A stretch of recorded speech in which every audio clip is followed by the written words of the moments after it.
So down here in North Carolina, it got cold enough, I can ice fish.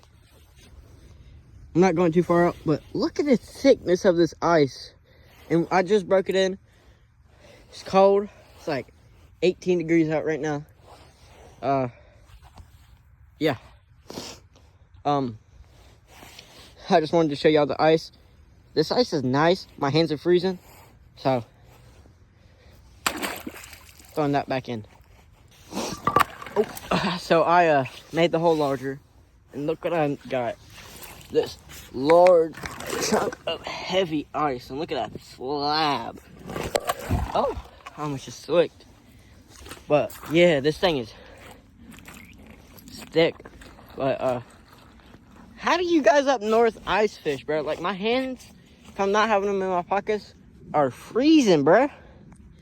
All right, but like I'm gonna go. It's freezing down here. Peace.